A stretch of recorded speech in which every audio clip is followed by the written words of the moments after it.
Assalamualaikum warahmatullahi wabarakatuh. Selamat pagi, tetap semangat untuk belajar mengenai materi prakarya dan kewirausahaan. Pada video kali ini kita akan belajar mengenai perencanaan usaha. Nah, materi perencanaan usaha terdiri dari beberapa submateri. Yang pertama ada perencanaan untuk peluang usaha, perencanaan untuk sumber daya, perencanaan administrasi, dan perencanaan pemasaran. Kita bahas terlebih dahulu untuk masalah perencanaan peluang ide usaha. Nah, di sini dalam menemukan ide bisnis kreatif dan inovatif ada beberapa hal yang harus kita lalui. Maksudnya kita harus melakukan ada beberapa hal yang harus dilakukan, misalkan kita melakukan riset atau penelitian tentang kebutuhan yang sesuai dengan konsumen. Kemudian kita melihat suksesnya dari other success. Jadi kita melihat dari produk yang sudah sukses, kita amati, tiru, dan modifikasi. Kemudian dari permasalahan. Nah, dari permasalahan apa yang terjadi, kita menemukan suatu solusi yang diharapkan. Misalkan kalau pagi-pagi kerepotan untuk membuat sarapan, tapi solusinya oh ternyata ada menu GoFood ataupun GoShopee dan lain-lain ya, GoFood ini. Jadi kita bisa menemukan itu. Ide usahanya oh berarti makan GoFood. Gitu. Kemudian untuk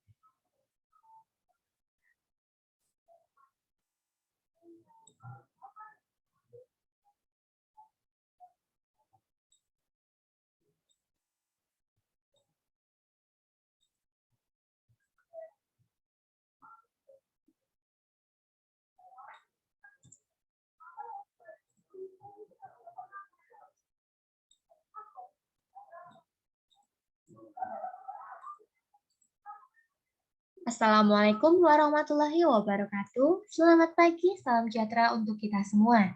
Pada video kali ini kita akan melanjutkan belajar materi prakarya dan kewirausahaan pada bagian perencanaan usaha. Pada perencanaan usaha akan terbagi menjadi subtopik perencanaan peluang ide usaha, kemudian perencanaan sumber daya, perencanaan administrasi, dan perencanaan pemasaran. Mari kita bahas satu persatu. Untuk perencanaan peluang ide usaha. Dalam melakukan perencanaan peluang ide usaha, kita harus menemukan ide bisnis kreatif dan inovatif ya. Salah satu atau beberapa langkah yang harus kita lakukan diantaranya yang pertama, kita bisa melakukan riset produk dan bisnis. Nah, untuk riset sendiri bisa langsung terjun ke pasar langsung ataupun kita bisa melalui media sosial maupun kita melakukan penjelajahan browsing di internet atau maupun kita bisa menggunakan media lain. Kemudian yang kedua, kita bisa belajar dari sukses bisnis yang lain. Nah, ketika kita melihat nih, misalkan minuman yang sedang tren kemarin adalah boba. Nah, dari situ kita bisa melakukan inovasi terkait minuman boba tersebut dengan diamati, ditiru, dan dimodifikasi untuk usaha kita. Jadi ada ciri khas tersendiri dari usaha yang akan kita jalankan. Kemudian inspirasi dari masalah personal. Misalkan ya kalau kita lihat pendirian Gojek dulu, kalau Gojek kan transportasinya sulit mempertemukan antara customer dengan drivernya. Nah, di sini ada salah satu upaya Gojek dengan menggunakan aplikasi Gojek sehingga memudahkan untuk melakukan pemesanan jasa secara online. Kemudian, selain itu yang keempat, belajar dari masalah orang lain. Jadi kita bisa melihat dengan melihat masalah orang lain, oh ada masalah apa, kita temukan solusinya dan kita tuangkan dalam produk kita untuk kita jadikan ide usaha. Kemudian yang kelima, itu kita bisa mengamati tren yang sedang berkembang. Oh, jadi misalkan kita mengamati tren fashion nih, fashion pada tahun ini menggunakan oh bajunya seperti ini, misalkan abaya, kemudian format jilbab seperti ini, tren makanan yang sedang ada. Jadi kita melihat mengamati sekitar tren apa yang sedang ada dan kita harus mampu mencari celah untuk membuat ide bisnis di situ. Kemudian memunculkan ide kreatif dengan out of the box thinking. Nah, jadi di sini kita setelah mengamati punya ide, jadi idenya kita itu membedakan atau orisinil dengan ide yang lain. Jadi kita harus berpikir di luar kotak ya maksudnya itu. Jadi tidak terpikirkan oleh orang lain untuk produk yang akan kita hasilkan. Selanjutnya nih, kalau kita bicara inspirasi tadi, inspirasi itu bisa datang dari mana saja. Salah satunya kita Indonesia dengan beragam suku, budaya, kebudayaan, nah itu bisa dijadikan inspirasi. Jadi misalkan ada flora fauna, kemudian ada tarian, Kemudian adat istiadat kita bisa menjadikannya sebagai suatu produk ide usaha seperti ini ya. Jadi kita bisa membuat dalam bentuk produk yang kreatif. Nah, selanjutnya lanjut ke bagian perencanaan sumber daya. Sumber daya itu sangat penting dalam melakukan kegiatan wirausaha. Nah, untuk sumber daya sendiri dikenal ada 6M plus 1I. Nah, 6M itu apa saja? Nah, di sini untuk 6M itu ada method, man, material, market, mesin, money, dan I di sini adalah information. Nah, mari kita bahas satu persatu dari poin dari perencanaan sumber daya. Nah, yang pertama ada money. Nah, money di sini penting karena ini merupakan kemampuan ya untuk mengatur keuangan kegiatan usaha. Namanya usaha tentunya perlu modal. Meskipun modal itu tidak hanya uang, tapi modal itu tidak misalkan modal usahanya kita tentunya harus melakukan budgeting ya dalam melakukan kegiatan usaha itu. Jadi money itu penting. Kemudian yang kedua, sumber daya manusianya. Nah, kalau sumber daya yang direkrut itu harus sesuai dengan kebutuhan perusahaan, sehingga perlu ya perencanaan untuk memilih SDM yang kompeten dalam bidangnya, sehingga kan untuk perencanaan kualitas SDM itu bisa melalui kegiatan melalui kualifikasi pendidikan, pelatihan, seminar, dan lain-lain. Nah, misalkan ketika mau melakukan peningkatan kualitas SDM. Jadi, SDM itu sangat penting dalam melakukan kegiatan wirausaha dan sesuai kebutuhan ya, tidak mungkin kita butuh seorang penjahit kita mencarinya seorang teknik sipil. Nah, itu tidak mungkin. Jadi harus ada kesesuaian. Nah, di sini selanjutnya adalah material bahan baku. Ya penting, kenapa? Karena kalau tanpa bahan baku, tentunya produk yang akan kita produksi tidak akan terjadi. Kemudian apabila kita tidak bisa memperoleh bahan baku yang sesuai dengan harga yang terjangkau, dan kualitasnya tentunya harus baik, maka secara efisien biayanya juga tidak akan mencukupi biaya produksi. Jadi material sangat penting. Kemudian mesin. Nah, mesin di sini itu digunakan untuk kegiatan produksi.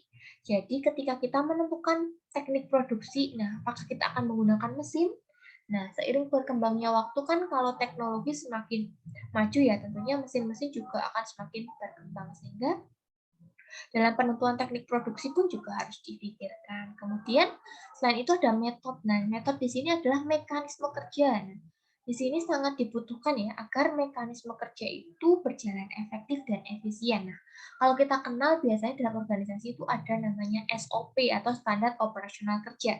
Jadi ketika ada SOP-nya, kita tahu alurnya seperti apa, itu akan memudahkan dalam melakukan kegiatan bisnis gitu.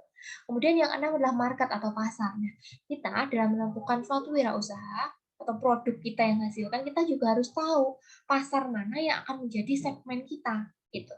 Jadi kita harus menentukan dan menyesuaikan juga terhadap pasar yang kita akan terjun. Nah, di sini juga tentunya sudah melakukan riset terlebih dahulu.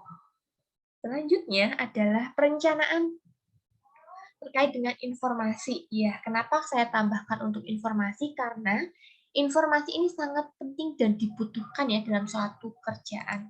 Nah, apabila seseorang itu memiliki informasi yang cukup dan mampu mengeksekusi, tentunya dia bisa mencapai atau melakukan atau memanfaatkan sebuah peluang dalam usaha. Sehingga perencanaan itu tidak akan lepas dari pengumpulan informasi yang diperlukan sehingga dapat mencapai tujuan usaha. Itu kemudian selanjutnya tentang perencanaan administrasi usaha. Nah, namanya usaha itu harus jelas masalah administrasinya. Nah, yang dikatakan administrasi itu adalah kegiatan ketatausahaan yang meliputi menghimpun informasi, mengolah informasi, memperbanyak dan menggandakan data, mendistribusikan data, menyimpan, mengarsipkan data yang penting, dan memusnahkannya. Jadi, dalam melakukan kegiatan administrasi itu harus dilakukan perencanaannya. Karena tidak mungkin ketika kita melakukan kegiatan produksi, kita tidak tahu dong harga produksinya berapa, harga jualnya berapa. Dalam usaha, kita harus juga bisa memaksimalkan laba. Gitu. Nah, untuk perencanaan administrasi itu tidak terlepas dari misalkan perizinan usahanya, kegiatan administrasi surat menyurat, pencatatan transaksi barang atau jasa, pencatatan transaksi keuangan, pajak pribadi dan pajak usaha, membuat pembukuan sederhana. Ini adalah salah satu contoh kecilnya terkait administrasi yang harus ada dalam suatu usaha. Jadi bisa lebih banyak ya. Nah, selanjutnya masalah perencanaan pemasaran atau marketing plan. Nah, di sini untuk perencanaan pemasaran ada beberapa langkah yang dapat ditempuh. Nah, untuk langkah menyusun perencanaan pemasaran itu yang pertama, melakukan analisis situasi dengan analisis SWOT. SWOT kita harus tahu kekuatan, kelemahan, peluang, dan tantangan yang ada. Jadi kita harus melakukan analisis ini. Kemudian kita menetapkan tujuan dan sasaran. Kemudian menyusun strategi dan program. Jadi setelah kita melakukan analisis, riset, kita susun strategi dan program, kemudian kita lakukan action-nya. Nah, tapi ada hal penting dalam perencanaan pemasaran yang harus diperhatikan. Ingat, kita harus menentukan target konsumen kita. Setelah itu kita menentukan kanal pemasaran kita, ataukah yang termasuk konsumen menengah, tinggi, ataupun kelas bawah. Seperti itu. Kemudian, tak kalah penting adalah membuat teamwork atau tim kerjasama. Karena namanya pemasaran itu bisa terjadi atau bisa maksimal itu adanya kerjasama. Kemudian membuat budget marketing. Nah, ini juga penting ya, namanya kita bicara marketing, apalagi semakin canggihnya teknologi, marketing tidak hanya door to door, tapi bisa melakukan marketing di dunia sosial media, sehingga kita harus bisa membuat juga budget marketing ini. Tentunya juga harus kerjasama dengan mereka yang dalam bidang IT, khususnya dalam bidang pemasaran, sehingga produk kita itu dapat dikenal secara luas. Ya. Itu merupakan bagian dari perencanaan peluang usaha yang harus dipahami sebelum kita melakukan kegiatan berwirausaha atau kita sebelum melakukan kegiatan bisnis ya. Semoga bermanfaat informasinya. Apabila ada pertanyaan, silakan tulis di kolom komentar. Support the channel, subscribe, like, comment, and share. Semoga bermanfaat and see you in the next video. Kopuna dan selamat siang. Semoga bermanfaat. Assalamualaikum warahmatullahi wabarakatuh.